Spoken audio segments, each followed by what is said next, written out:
ভিডিওর শুরুতে একটা প্রশ্ন রেখে আমি আমার বাকি বক্তব্যটুকুও দিচ্ছি।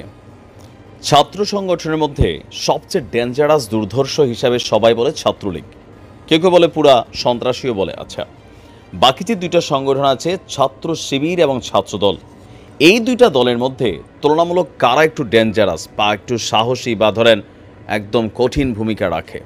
কমেন্টে লিখুন, সামনে চমক আছে। ক্ষমতা, আসলে আমি ব্যক্তিগতভাবে মনে করি আমার জায়গা থেকে অলওয়েজ যে ছাত্র রাজনীতিটা আসলে একটা সিস্টেমের মধ্যে আসা উচিত। ছাত্রলীগেও হাজার হাজার মেধাবী তরুণ নষ্ট হয়েছে এই শুধুমাত্র ক্ষমতাকে কেন্দ্র করে। আজকে নতুন সরকার এখনও ক্ষমতায় বসে নাই, অন্তর্বর্তী সরকারই আছেন, কিন্তু ইতিমধ্যে বিভিন্ন জায়গায় নানান ঘটনা ঘটছে। তবে this is the first time আমি ছাত্র শিবির নিয়ে এই ধরনের বক্তব্য দিচ্ছি। বিভিন্ন জায়গায় শিবিরের কমিটিগুলো সামনে আসা শুরু হয়েছে। ছাত্রদল তো আগে থেকে ছিল, তারাও তাদের অ্যাক্টিভিটিস শুরু করেছে। এরই মাঝখানে চট্টগ্রাম কলেজে আপনার দ্য ইন্ডিপেন্ডেন্ট যে নিউজটা করছে ইন্ডিপেন্ডেন্ট টেলিভিশনের শিরোনামের হেডলাইনটা হচ্ছে এরকম: চট্টগ্রাম কলেজে শিবিরের হামলায় ছাত্রদলের 5 কর্মী আহত।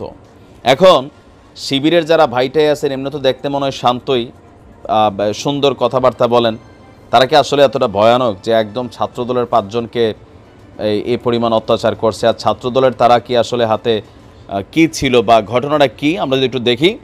এই ঘটনাটা ঘটেছে আপনার গতকালকে বেলা 12:30টার দিকে চট্টগ্রাম কলেজ ক্যাম্পাসেই। আহত ছাত্রদল কর্মীরা কারা? সাইফুল করিম আরিয়ান, শরীফুল ইসলাম আবির, নাইম ভুইয়া, সোয়াইবুল ইসলাম এবং আশরাফ।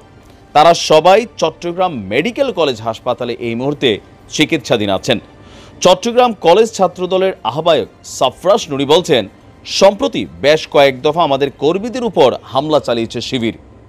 আজও কলেজে সমাজবিজ্ঞান বিভাগের 4র্থ বর্ষের শিক্ষার্থী আশরাফ উদ্দিনকে ছাত্রদল সন্দেহে মারধর করে এবং ক্যাম্পাস থেকে বের করে দেয়। পরে এ বিষয়ে আমরা অধ্যক্ষের কাছে লিখিত অভিযোগ জানাতে গেলে আমাদের উপর আবারও হামলা হয়। আমরা এতদিন দেখছি শিবির দেখতে ছাত্রলীগ বের করে দিছে, মানে আমি বিষয়টা বুঝলাম না। এখানেই শেষ না। সাফরাস নুরি বলছেন যে শিবির সবসময় কলেজে লুকিয়ে লুকিয়ে কার্যক্রম চালায়। এই কথাটা তো এখন সারা বাংলাদেশ বিশ্বাস করছে যে শিবির আসলে লুকাইয়ে কর্মকাণ্ড চালাইছে এতদিন, সেটা বাংলাদেশি বোকা বনে গেছে।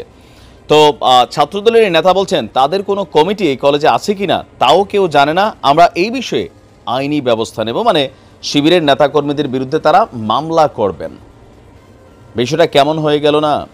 এখন বিভিন্ন জায়গায় শুনছি ছাত্রলীগ পাইলে আপনার সাধারণ ছাত্ররা ক্লাস বয়কট করছে। এই দেশে এখন আর সাধারণ ছাত্র নাই, ছাত্রলীগ দেখলে বাকি জোটগুলো একজোট হচ্ছে। তো এখন শিবির এবং ছাত্রদল তারা যদি মারামারি করে তাহলে বিষয়টা কোন দিকে যাচ্ছে?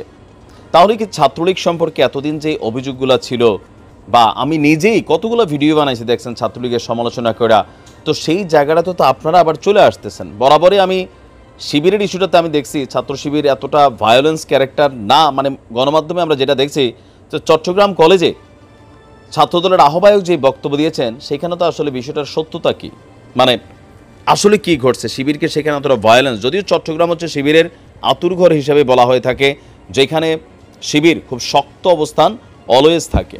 এখন বিষয়টা যদি এমন হয় যে ছাত্রদল সন্দেহ করলে মারবে, বিষয়টা কিন্তু উচিত না। যদি ক্যাম্পাসে রাজনীতি থাকে সবাই রাজনীতি করবে। এখন ওই রাজনীতি যদি এমন হয়ে যায়, ছাত্রলীগ যেমন মনে করছে ক্যাম্পাসে অনলি ওয়ান একটা টিম থাকবে ছাত্রলীগ, বাকিদের দেখলে দৌড়াইবা, মারবা, পিটাইবা, কোনো বিচার নাই, পুলিশ আইনা খবর দিয়ে দিবা শিবির বইলা, এটাই কিন্তু করছে ছাত্রলীগ, যার কারণে আজকের এই পরিণতি আসছে। এখন একই পথে যদি ছাত্র শিবির বা ছাত্রদল এরকম কর্মকাণ্ডে জড়িত হয়ে যায়, বিশেষ করে শিবিরের বিরুদ্ধে যে অভিযোগটা আসছে এটা এই মুহূর্তে সঠিক না।